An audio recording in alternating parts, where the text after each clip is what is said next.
Manalangin po tayo. Ama naming makapangyarihan, ginawa mong halimbawang dapat tularan ang tagapagligtas naming naging diba sa amin para ang krus namin ay akuin. Pangidapatin mong sa mga pagdiriwang ay aming kamtin ang kanyang ulirang pagkamatiisin at ang pakikisalo sa pagkabuhay niyang maningning sa pamagitan niya kasama ng Espiritu Santo magpasa walang hanggan. Amen. Magsiupo po ang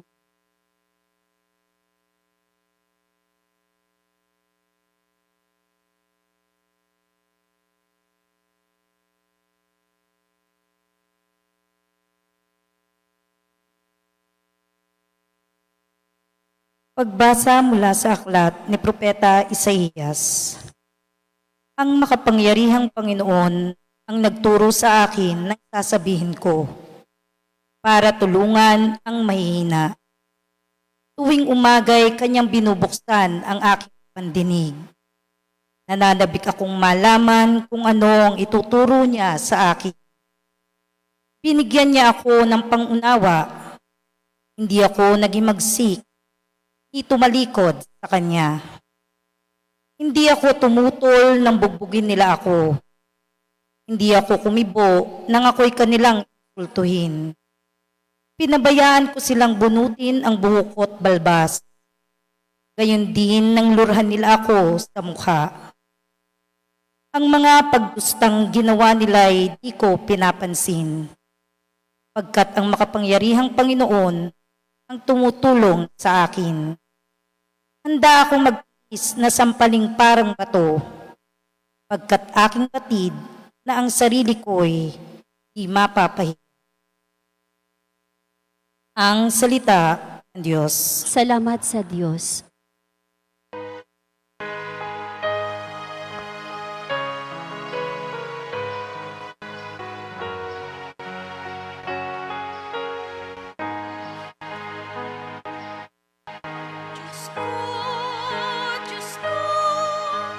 Bakit naman ako yung pinabayaan?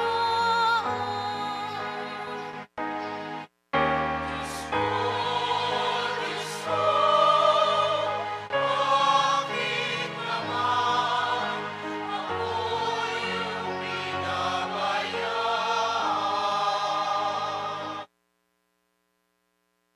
Bawat taong makakita'y umiiling, nanunukso, palibak na nagtatawad, sinasabi ang ganito, nagtiwala siya sa Diyos, ngunit hindi siya pansin. Kung talagang minamahal, bakit hindi intindihin?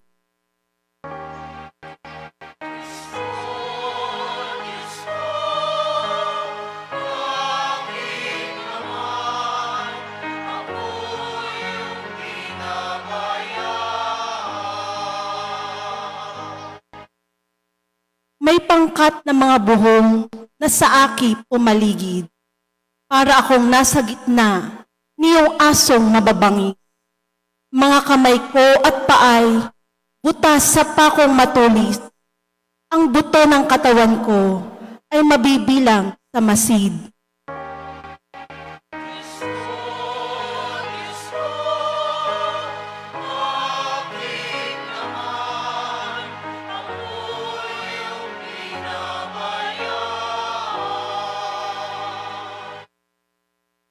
Pinaghati-hati nila ang damit ko sa katawan.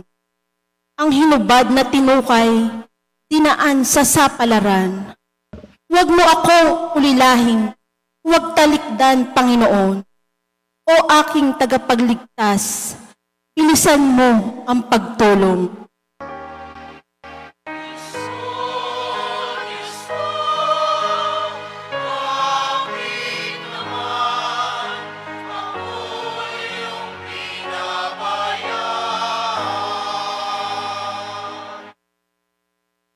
Ang lahat ng ginawa mo'y ihahayag ko sa lahat.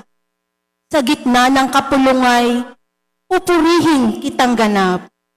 Purihin ang Panginoon ng lahat ng kanyang lingkod. Siya'y inyong dakilain, kayong angkan ni Jacob. ikaw bayan ng Israel, ay sumamba at maglingkod.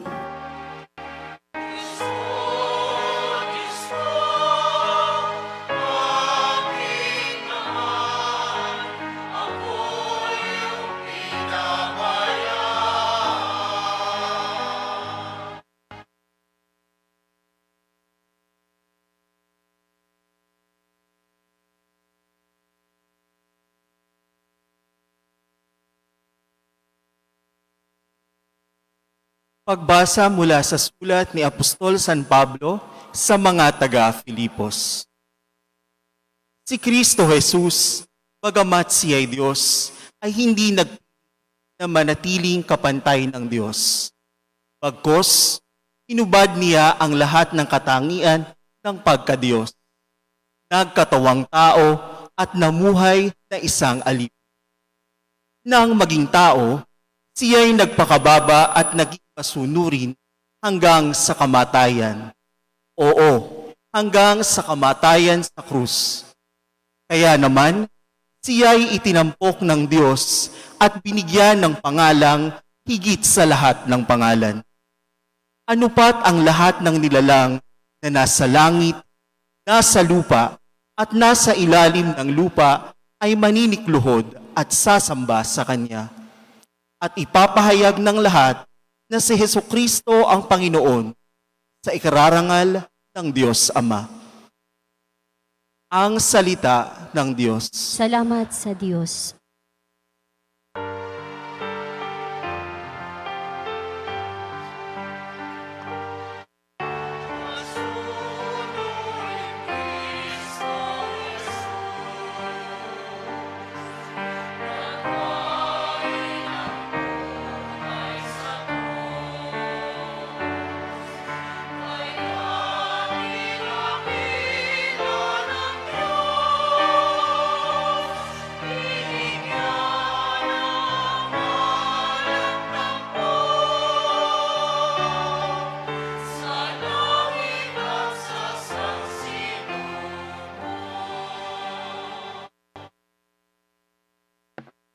Ang pagpapakasakit ng ating Panginoong Jesucristo ayon kay San Mateo. Papuri sa iyo, Panginoon. Noong panahong iyon, si Judas Iscariote, isa sa 12, ay nakipagkita sa mga punong saserdote. Ano po ang ibibigay ninyo sa akin kung tulungan ko kayong madakip si Jesus? Tanong niya. Noon din ay binilangan nila siya ng 30 salaping pilak, at mula noon, humanap na si Judas ng pagkakataon upang maipagkanulo si Jesus. Dumating ang unang araw ng kapistahan ng tinapay na walang lebadura. Lumapit kay Jesus ang mga alagad at nagtanong, Saan po ninyo ibig na ipaghanda namin kayo ng hapunang Pampaskwa? Sumagot siya, Pumunta kayo sa lungsod at hanapin ninyo ang taong ito. Sabihin sa kanyang, ganito ang pinasasabi ng guro. Malapit na ang aking oras at ako, ang mga alagad ko, ay sa bahay mo kakain ng hapunang Pampaskwa. Sinunod ng mga alagad ang utos ni Jesus at inihanda nila ang hapunang Pampaskwa. Nang gabing yaon, dumulog sa hapag si Jesus kasama ang 12 alagad.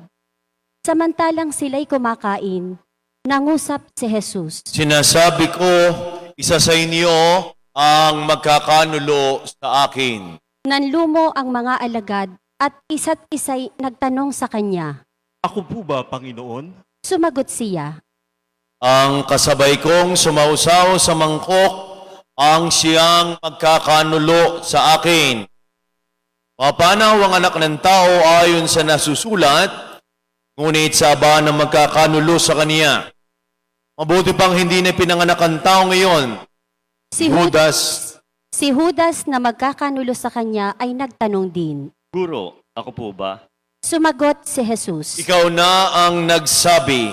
Samantalang sila'y kumakain, dumampot ng tinapay si Jesus at matapos na magpasalamat sa Diyos, kanyang pinaghati-hati at ibinigay sa mga alagad. Kunin ninyo ito at kanin, ito ang aking katawan.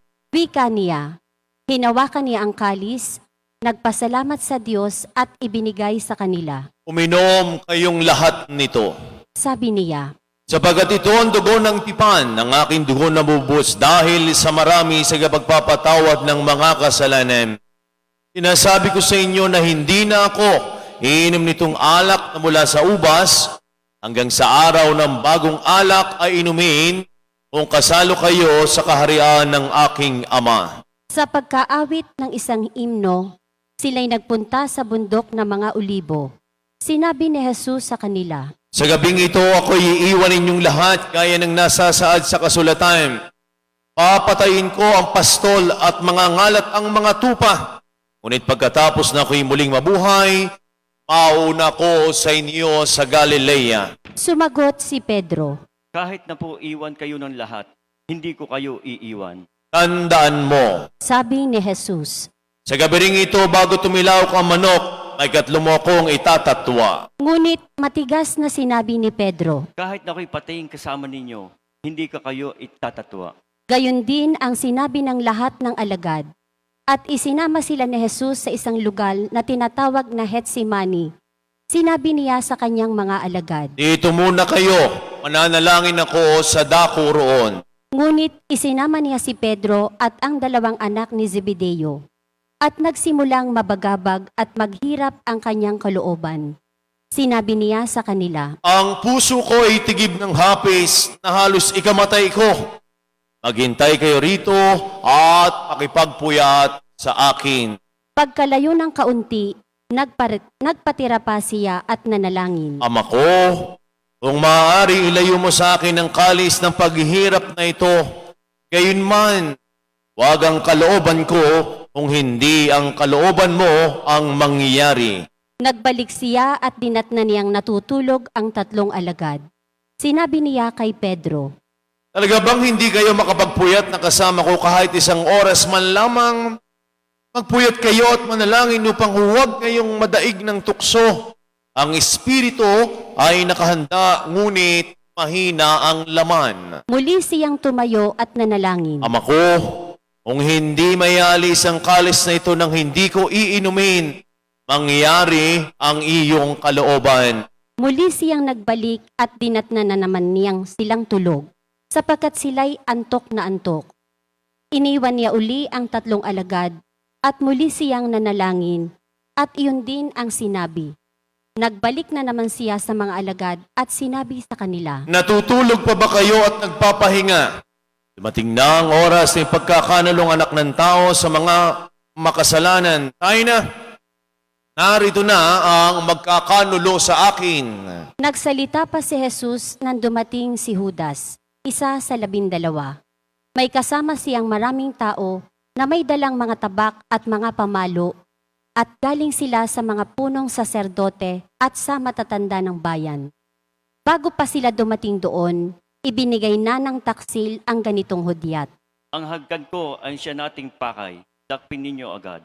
Kaya't nilapitan ni Judas si Jesus at pinati. Magandang gabi po, Guro. Saka hinagkan. Sinabi sa kanya ni Jesus, Kaibigan, gawin mo na ang sadya mo. at nilapitan siya ng mga tao at dinakip. Nagbunot ng tabak ang isa sa mga kasama ni Jesus. Tinaga niya ang alipin ng pinakapunong saserdote at natigpas ang tainga niyon. Isalong mo ang iyong tabak. Ang gumagamit ng tabak ay sa tabak mamamatay. Di mo ba alam na nakahihingi ako sa aking Ama ng higit pa sa 12 batalyon ng mga anghel at padadalhan niya ako agad? Ngunit paanong matutupad ang mga kusatang nagsasabi na ito ay dapat mangyari? At pinalingan niya ang mga tao at sinabi, Ako ba'y tulisan at naparito kayong mga may tabak at mga pamalo para dakpin ako? Araw-araw ako'y nagtuturo sa templo at hindi ninyo ako dinakip. Ngunit ang nangyaring lahat ito upang matupad ang sinulat ng mga propeta. tumakas ang mga alagad at iniwan siyang mag-isa. Dinala si Jesus na mga dumakip sa kanya sa bahay ni Caifás, ang pinakapunong saserdote. Doon nagkakatipon ang mga iskriba at ang matatanda ng bayan. Sumunod sa kanya si Pedro, ngunit malayo ang agwat nila. Pagdating sa tahanan ng pinakapunong saserdote, pumasok siya sa patio at naupong kasama ng mga bantay upang makita kung ano ang mangyayari. Naghahanap naman ang mga punong saserdote at ang buong Sanedrin ng saksing magsisinungaling laban kay Jesus upang maipapatay siya. Ngunit wala silang matagpuan, bagamat maraming humarap at nagsabi ng kabulaanan tungkol sa kanya. Sa wakas, may dalawang humarap at nagsabi, Sinabi ng taong ito na gigibay niya ang templo at muling itatayo sa loob ng 3 araw. Tumindig ang pinakapunong saserdote at sinabi kay Jesus, Wala ka bang maisasagot sa paratang na ito sa iyo? ngunit hindi umimik si Jesus at sinabi sa kanya ng pinakapunong saserdote, Iniuutos ko sa iyo, sabihin mo sa amin sa ngalan ng Diyos na buhay kung ikaw ang Mesiyas, ang anak ng Diyos. Sumagot si Jesus, Ay na ang nagsabi, ngunit sinasabi ko sa inyo, mula ngayon ay makikita ninyo ang anak ng taong nakaupo sa kanan ng makapangyarihan at dumarating na nasa alapaap ng langit. Nang marinig ito ng pinakapunong saserdote, winasak niya ang sariling kasuotan at sinabi, Ito'y kalapastanganan sa Diyos. Hindi na natin kailangan ng mga saksi. Narinig ninyo ang kanyang paglapastangan sa Diyos. Ano sa palagay ninyo? Sumagot sila. Dapat siyang mamatay! Sila'y niluran nila sa mukha at pinagsususuntok. Sinampal naman siya ng iba at ng ansabi. Kristo, hulaan mo nga kung sino ang sumampal sa iyo. Samantala, si Pedro'y nakaupo sa patio. Nilapitan siya ng isang alilang babae at ang sabi, Kasama ka rin ni Jesus na taga Galilea, hindi ba? ngunit itinanggi niya ito sa harapan ng lahat. Wala akong nalalaman sa sinasabi mo. Sagot niya, pumunta sa may pintuan si Pedro. Nakita siya ng isa pang alilang babae at sinabi sa mga naroon. Ang lalaking ito'y kasama ni Jesus na taga Nazaret. Muli siyang tumanggi. Sinusumpa ko, hindi ko nakikilala ang taong iyan. Maya-maya'y lumapit kay Pedro ang mga naroon. Sinabi nila, Isa ka nga sa kanila, nakikilala sa iyong pagsasalita. Mamatay man ako, talagang hindi ko nakikilala ang taong iyan. sagot ni Pedro. Siya namang pagtilaok ng manok at naaalaala ni Pedro ang sabi ni Jesus, Bago tumilaok ang manok, makatatlo mo akong itatatwa. Lumabas siya at nanangis ng buong kapaitan. Kinaumagahan, nagpulong ang mga punong saserdote at ang mga matatanda ng bayan.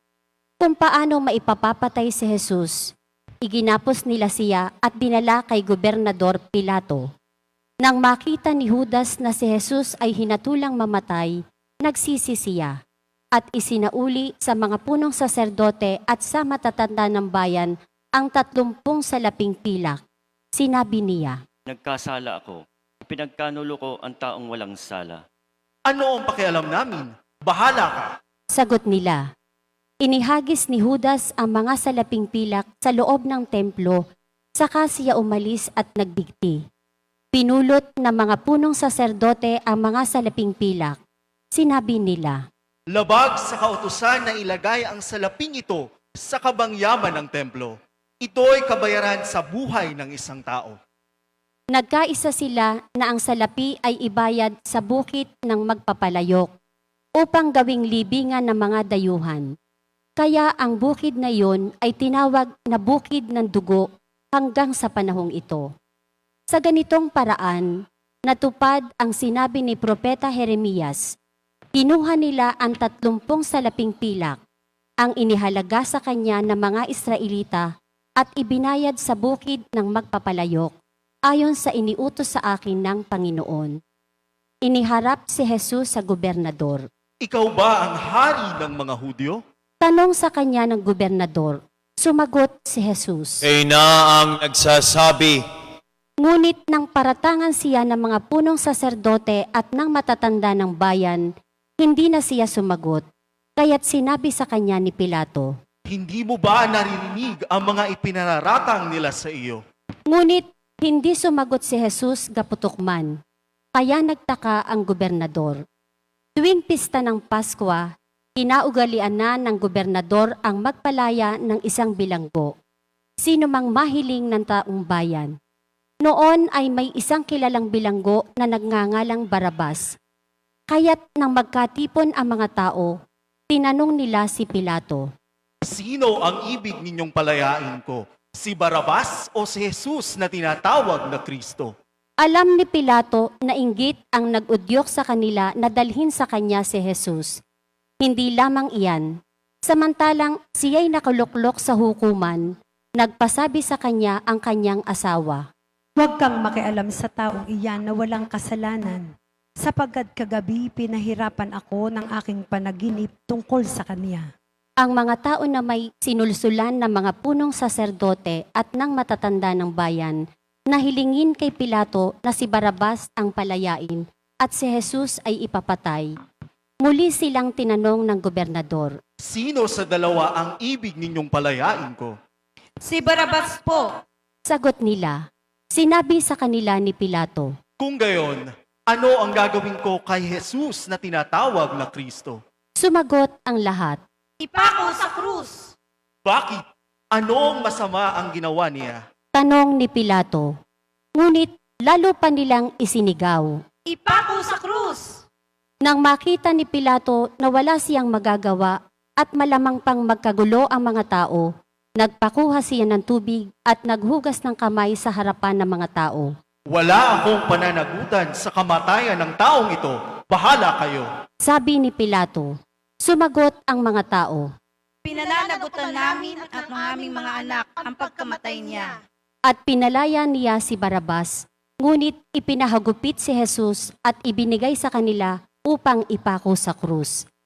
Si Jesus ay dinala ng mga kawal ng gobernador sa pretoryo at nagkatipon ang buong batalyon sa paligid niya. Hinubaran nila siya at sinuotan ng isang balabal na pulang-pula. Naglikaw sila ng halamang matinik at ipinutong sa kanya. Saka pinapaghawak ng isang tambo sa kanyang kanang kamay at palibak silang niluhod-luhuran at binati. Mabuhay ang hari ng mga Hudyo! Siya'y pinaglulurhan, kinuha nila ang tambo at siya'y pinaghahampas sa ulo. At matapos kutyain, kanilang inilisan siya ng balabal, sinuotan ng sariling damit at inilabas upang ipako sa krus. Paglabas nila ng lungsod, kanilang nakita ang isang lalaking nagngangalang Simon, isang taga Sirene. Pilit nilang ipinapasan sa kanya ang krus ni Jesus. Pagdating sa lugar na tinatawag na Golgota na nangangahulugang pook ng bungo, binigyan nila si Jesus ng alak na hinaluan ng apdo. Ngunit nang matikman niya ay hindi ininom. Nang maipako na siya sa krus, pinaghati-hatian nila ang kanyang mga damit matapos magsapalaran, at naupo sila upang siya'y bantayan. Nakasulat sa kanyang ulunan, ang saktal laban sa kanya. Ito'y si Jesus, ang hari ng mga Hudyo. 2 tulisan ang kasabay niyang ipinako sa krus, isa sa kanan at isa sa kaliwa. Nilibak siya ng mga nagdaraan at tatangu-tangu pang sinabi, Di ba ikaw ang gigiba ng templo at muling magtatayo nito sa loob ng 3 araw? Iligtas mo ngayon ang iyong sarili. Kung ikaw nga ang anak ng Diyos, bumaba ka sa krus. Kinutya rin siya ng mga punong saserdote, ng mga iskriba at ng matatanda ng bayan. Sabi nila, Iniligtas ang iba, ngunit ang sarili di mailigtas. Di ba siya ang hari ng Israel? Bumaba lang siya ngayon sa krus, maniniwala kami sa kanya. Nananalig siya sa Diyos at sinasabi niyang siya ang anak ng Diyos. Iligtas siya ng Diyos kung talagang iniibig siya. at inalipusta rin siya ng mga tulisang ipinakong kasabay niya. Mula sa tanghaling tapat hanggang sa 3 ng hapon ay nagdilim sa buong lupain at nang mag-iikatlo ng hapon, sumigaw si Jesus. Eli, Eli, lama sabachthani. Ibig sabihin, Diyos ko, bakit mo ako pinabayaan? Narinig ito ng ilan sa mga nakatayo roon at sinabi nila. Tinatawag niya si Elias. Agad tumakbo ang isa sa kanila at kumuha ng espongha, tinigmak ng maasim na alak, inilagay sa dulo ng isang tambo at ipinasipsip kay Jesus. Ngunit sinabi naman ng iba, Hintay muna. Tingnan natin kung darating si Elias upang iligtas siya. muling sumigaw si Jesus at nalagutan ng hininga. Ang lahat po ay magsiluhod.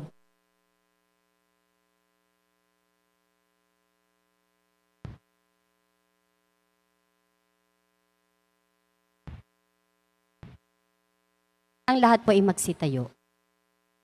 Biglang napunit sa gitna ng tabing ng templo, mula sa itaas hanggang sa ibaba.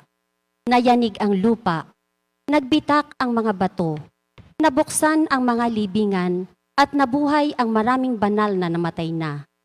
Lumabas sila ng libingan, at nang muling mabuhay si Jesus, sila'y pumasok sa banal na lungsod at nakita roon ng marami. Nasindak ang kapitan at ang mga kawal na nagbabantay kay Jesus nang maramdaman nila ang lindol at masaksihan ang lahat ng nangyari. Tunay na ito'y anak ng Diyos. Sabi nila, naroon din ang maraming babaeng nakatanaw mula sa malayo. Mula pa sa Galilea, sumusunod na sila kay Jesus at naglilingkod sa Kanya. Kabilang sa kanila si Maria Magdalena, si Mariang ina ni Santiago at ni Jose, at ang asawa ni Zebedeo. Bago magtakip silim, dumating ang isang mayamang taga-Arimatea na ang ngalay Jose. Siya'y alagad din ni Jesus. Lumapit siya kay Pilato at hiningi ang bangkay ni Jesus. Iniutos naman ni Pilato na ibigay ito sa kanya. Kaya't kinuha ni Jose ang bangkay at pinalot ng bagong kayong lino. Iniligay niya ito sa sariling libingan na di pa nalalaunang ipinauka niya sa bato. Pagkatapos, iginulong niya ito sa pintuan nito, ang isang malaking bato bago umalis. Naroon si Maria Magdalena at ang isa pang Maria na nakaupo sa tapat ng libingan. Kinabukasan, alalaong bagay pagkatapos ng araw ng paghahanda, sama-samang nagpunta kay Pilato ang mga punong saserdote at ang mga pariseyo. Sinabi nila, Naaalala po namin na sinabi ng mapangpanggap na iyon nung nabubuhay pa, na siya'y muling mabubuhay pagkaraan ng 3 araw. Pabantayan nga po ninyong mabuti ang libingan hanggang sa 3 araw. Baka bumaroon ang kanyang mga alagad at nakawin ang bangkay, at sabihin sa mga tao na siya'y muling nabuhay. At ang pandarayang ito ay magiging masahol pa sa nauna. sinabi sa kanila ni Pilato, Kumuha kayo ng mga kawal at pabantayang mabuti ang libingan.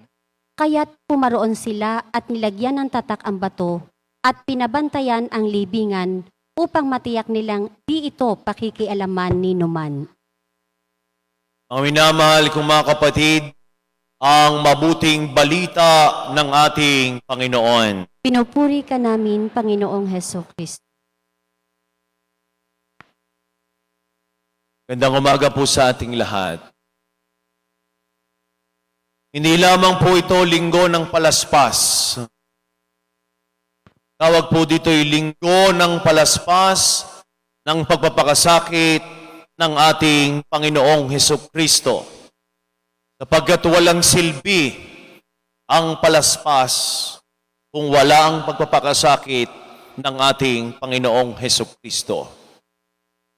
Sa labas, sinimulan natin ang liturhiyang ito ng pagbabasbas ng mga palaspas. Ang lahat ay masayang iwinagayway. Ang daladala nilang palaspas, tanda ng masayang pagsalubong kay Jesus sa Jerusalem. Iwinagayway. Halos masurot na ang pari sa pagbibindisyon ng palaspas. Tuwan-tuwa. Ang lahat ay gustong mabasa ng banal na tubig at may paglapit pa kay Father. Baka pwedeng makadalwa ng basbas. Ano nga ho ba ang kahulugan? Pag pinag-usapan lamang natin ang palaspas ay kulang. Pag pinag-usapan natin ang dala nating palaspas, walang silbi. Kung hindi natin isasama ang pagpapakasakit ng ating Panginoong Isokristo. Tama naman po. Ang mga unang tao na sumalubong kay Jesus ay tuwan-tuwa. Hari ng mga Hudyo, anak ni David, Hosanna ang sinigaw natin. Pero mga kapatid, hindi lamang ho tayo taga-salubong, hindi lamang ho tayo taga-welcome ni Jesus. Tayo ho ay alagad. Tayo ho ay taga-sunod. Baka yung iba ho sa atin hanggang wagayway na lamang. Baka ang iba sa atin ay hanggang pagdadala lamang ng palaspas. At ang mga palaspas na yan, ang ating sinusunog. Pagdating ho ng Miyerkules ng Abot, ipinapahid sa ating mga noo. Natanda ng lahat ng ating pinanghahawakan, lahat ng ating kapangyarihan, lahat ng ating mga material na bagay, ang lahat ho ng ito ay lilipas at masusunod. Alin ang matitira? Ang pag-ibig ng Diyos. Kaya naghahawak ng palaspas ay marunong tumanggap. Kaya pag-uwi ninyo sa bahay, sa inyo gaho nilalagay yan. Sigurado sa pintuan. Sigurado sa chapel. Sigurado sa bintana. Pero yung iba ay nilalagyan pa ng mga pamahin para hindi daw mapasok ng masamang espiritu. Yung iba nga ay sa kural inilalagay para daw hindi magkasakit ang mga baboy. Yung iba ay sa poultry para daw laging tubo ng tubo ang itlog. Kung nating haluan ng pamahin. Ibig sabihin, tanggap natin si Jesus. Simbolo ng pagtanggap. Kaya pag ang inyong asawa umuwing gabing-gabi, inumaga, ay yung misis ng tahanan, huwag magkatubili, kunin ang palaspas. Malayo pa lamang. Kaya naman, anong ibig sabihin ng palaspas? Papalaspasin ninyo? Hindi. Pagtanggap. You are welcome. Pero yung mga palaspas na ginamit sa pagsalubong ay siya ding palaspas na pinagtabuyan. Kaya't ang mga sumisigaw na Hosanna Hari na David ay isa ding nagsalitang ipako sa krus. Ipako sa krus. Sila naman nagpupuri at tumanggap kay Jesus pagpasok sa Jerusalem. Sila yung mga tao na nag-betray kay Jesus. Kaya tayo hindi lamang taga-salubong. Tayo ho ay taga-sunod. Alin ang buhay na sinusundan natin? Kaya ang tawag ito ay palaspas ng pagpapakasakit. Napakahaba ng istorya. Napakahaba ng salaysay. Sa ating ebanghelyo, ipinakita kung paanong si Jesus sa kanyang paghihirap, sa kanyang pagdurusay, hindi ito para saan? Sa kanyang sarili. Ito'y para sa atin bunga ng kanyang pag-ibig. Kaya ang linggo ng palaspas ng pagpapakasakit ay simula ng tinatawag nating mga mahal na araw. Ang mga mahal na araw ay tinatawag din nating mga banal na araw. Lunes Santo, Martes Santo, Miyerkules Santo. At sa mga araw na ito, pinipilit natin tayo umattend ng mga activities ng simbahan sapagkat pinapahalagahan natin ito.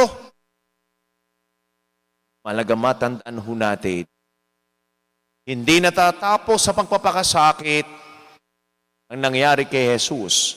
Hindi natatapos sa pagkamatay. Si Jesus ho ay muling nabuhay. Kaya nga sa salaysay, ang akala nga ni Pilato at ang mga taong bayan, si Jesus ay nadakip. Si Jesus ay pinatay. Mali ho pala.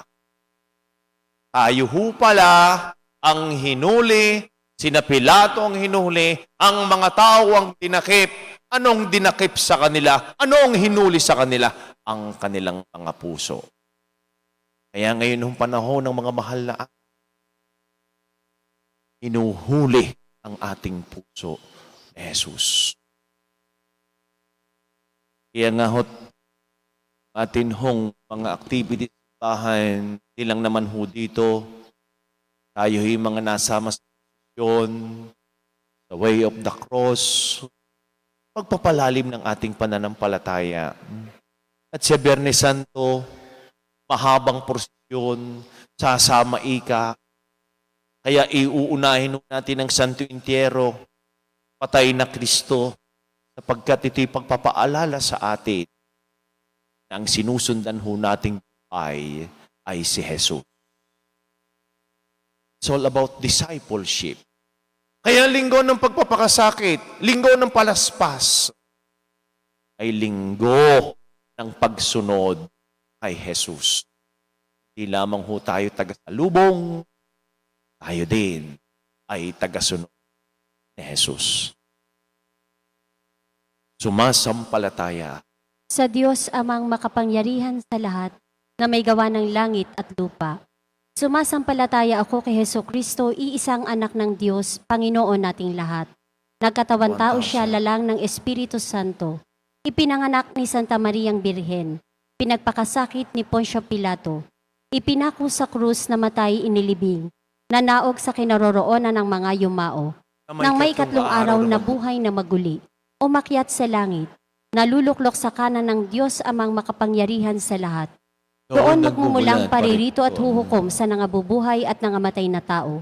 Sumasampalataya naman ako sa Diyos Espiritu Santo, sa banal na simbahang katolika, sa kasamahan ng mga banal, sa kapatawaran ng mga kasalanan, sa pagkabuhay na muli na nangamatay na tao, at sa buhay na walang hanggan. Amen. O ang pagtitiwala sa mahabaging pagmamahal ng Panginoon na nakaunawa sa ating makahirap at pangailangan, tulog natin ang ating mga kailigan, mahabaging Ama, dinggin mo kami. Mahabaging Ama, dinggin mo kami.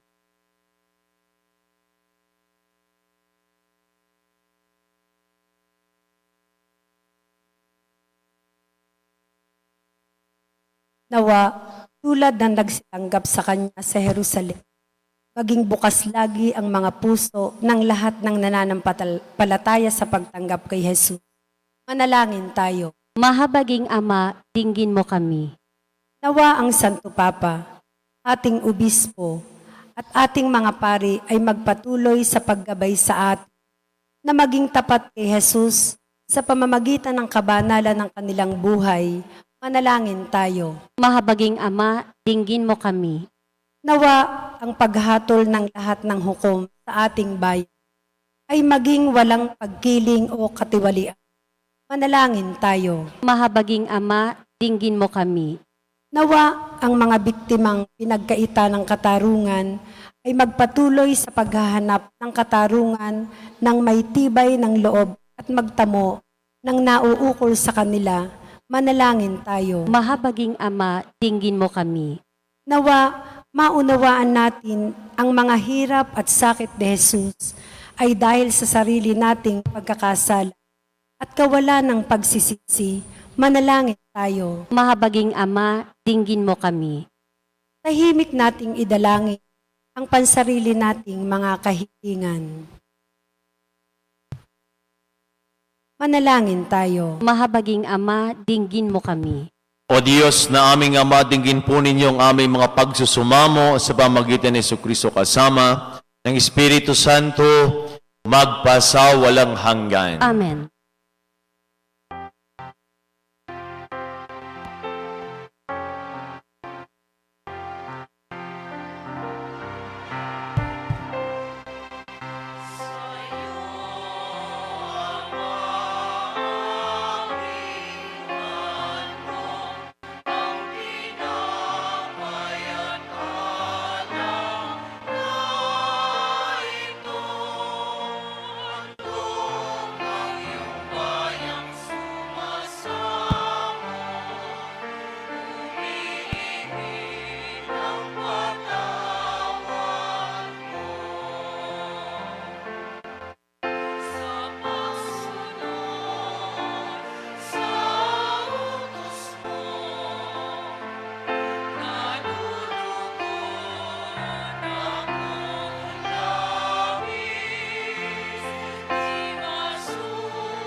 Manalangin po kayo mga kapatid upang ating paghahain ay kalugdan ng Diyos sa mga makapangyarihan. Tanggapin nawa ng Panginoon itong paghahain sa iyong mga kamay, sa kapurihan niya at karangalan, sa ating kapakinabangan at sa buong sambayanan niyang banal. Ama naming lumikha pakundangan sa pagpapakasakit ng iyong bugtong na anak, sumamin nawa ngayong pagpapaunlak na di makakamit ang tanang aming pagganap, kundi ng paghahain minsan lamang para sa lahat na mula sa ipinakikinabangan namin na tinatanggap sa pamagitan ni Jesucristo kasama ng Espiritu Santo magpasawalang hanggan. Amen. Sumayin niyo po ang Panginoon. At sumaiyo rin. Itaas po sa Diyos ang inyong mga puso at diwa. Itinaas na namin sa Panginoon. Pasalamatan po natin ang ating Panginoon Diyos. Marapat na siya ay pasalamatan. Ama naming makapangyarihan, tuningang mamarapat na ikaw ay aming pasalamatan sa pamagitan ni Jesucristo na aming Panginoon. Wala siyang kasalanan, ngunit inaring salarin sa pagmamalasakit niyang kami ay palayain. Sa kamatayang kinasusungan namin, kaya't namatay siya upang kami ay buhayin. Kaya, kaysa ng mga anghel na nagsisiawit ng papuri siya na walang umpay sa kalangitan, kami po ay nagbubunyi sa iyong kadakilaan.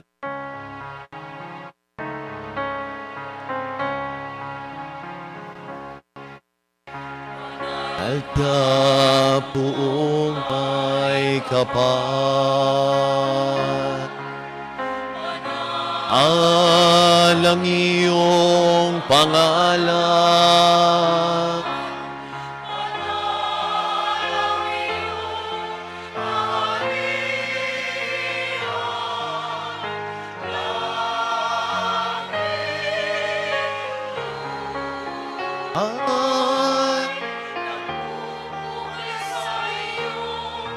Kadakilaan,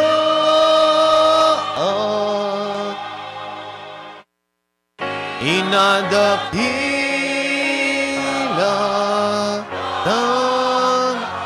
ng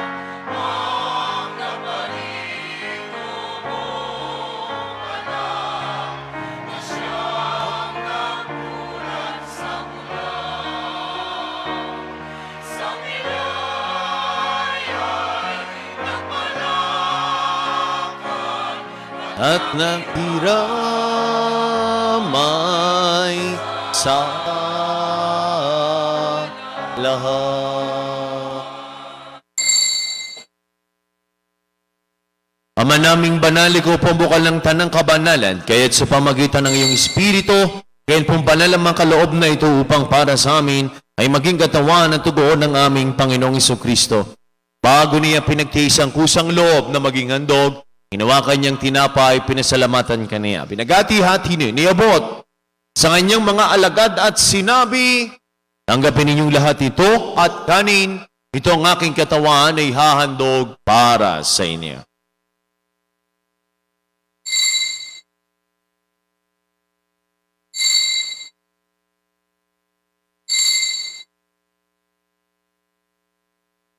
Gayun din naman nung matapos ang hapunan, hinawakan niyang kalis, muli kanyang pinasalamatan, nibuti ang kalis sa kanyang mga alagad at sinabi, tanggapin ninyong lahat ito at inumin ito ang kalis ng aking dugo ng bago at wala hanggang tipan. Ang aking dugo na ibubus para sa inyo at para sa lahat. Sige, magpapatawad ng mga kasalanan, gawin ninyo ito sa pag-alaala sa akin.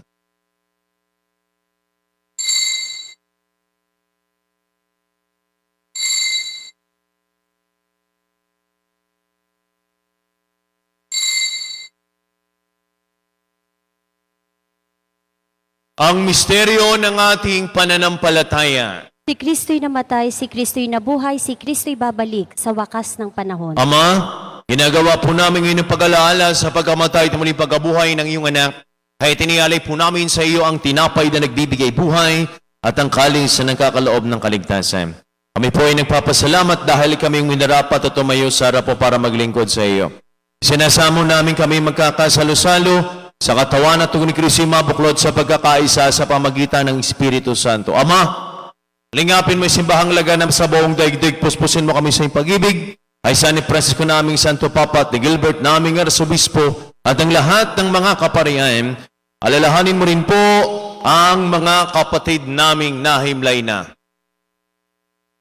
may pag-asang sila'y muling mabubuhay gayon din ng lahat ng mga pumanaw. Awaan mo po sila patuloyin sa iyong kaliwanagan Hawaan mo po at pagindapating kaming lahat na makasalo sa iyong buhay na walang wakas. Kaysa ng mahal na Birheng Marinina ng Diyos ni Pong San Jose na ating ding patron. Kaysa ng lahat ng mga apostol at ang lahat ng mga banal na namuhay di sa daigdig ng kalugod-lugod sa iyo. May pagdiwang nawa po namin ang pagpupuri sa kararangal mo sa pamagitan ng iyong anak na aming Panginoong Heso Kristo.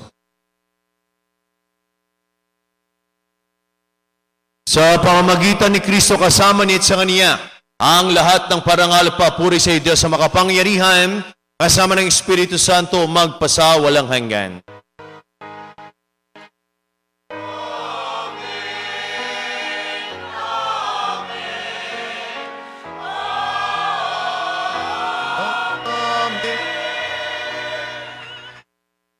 Sama-sama po nating awitin na may kababaan ng loob at lakas ng loob ang panalangin tinuro sa atin ng ating Panginoong Jesucristo.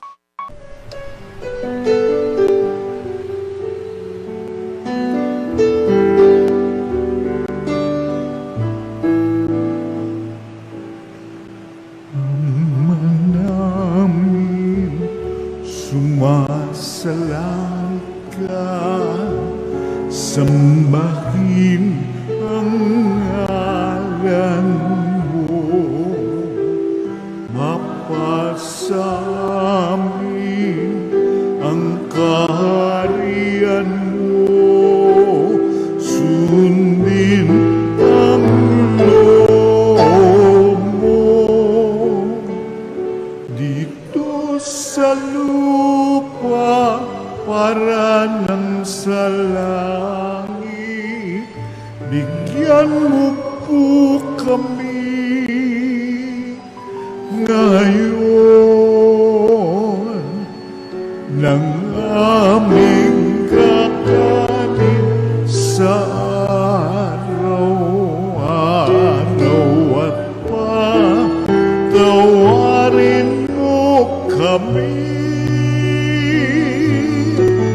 sa aming mga sala para ng pagpapatawan namin sa nagkakasala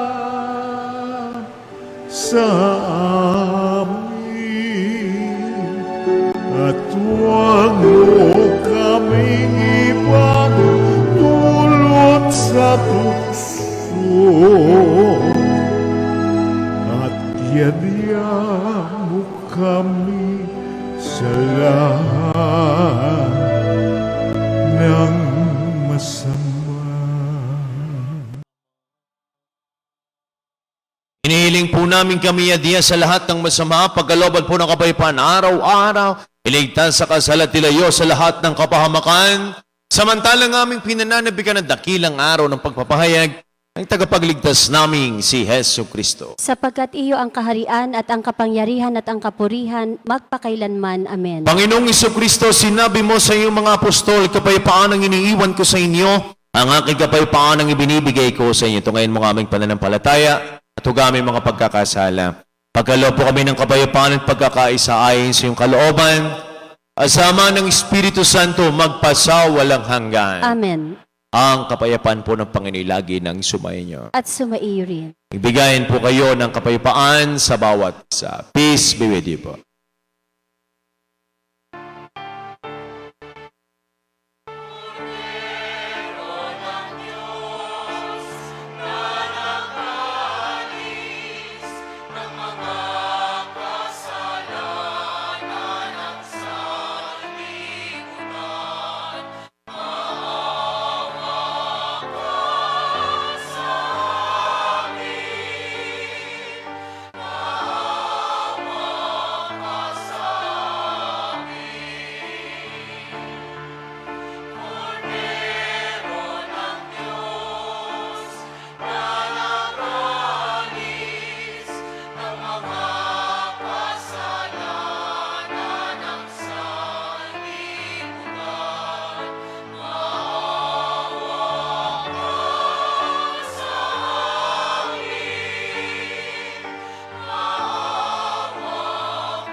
O minamahal kong mga kapatid, ito ang kordero ng Diyos, ito siya nag-aalis sa makasalang sanlibutan.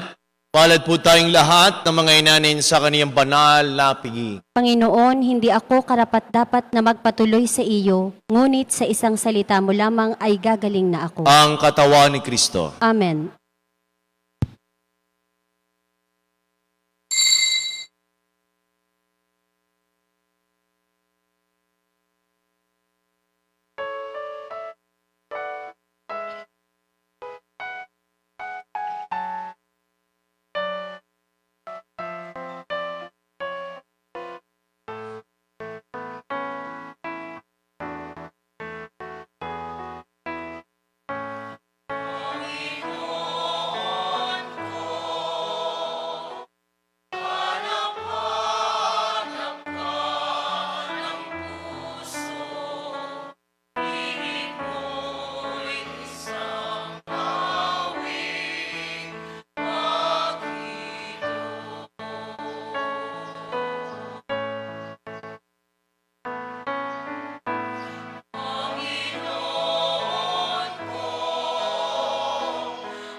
Manaming mapagmahal, ngayong kami pinapagsalo mo sa banal na pakinabang, kami yung pinalingong may pag-asa sa aming sinasampalatayanan, pakundangan sa pagamatay na yung inakin mong kami makarating sa aming paroronan, pakundangan sa kanyang muling pagkabuhay bilang tagapamagitan, kasama ng Espiritu Santo magpasawalang hanggan. Amen.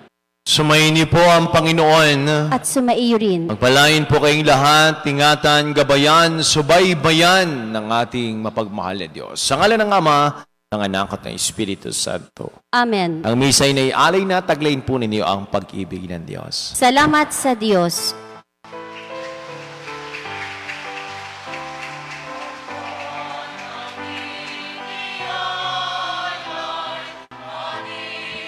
Sariling kamay.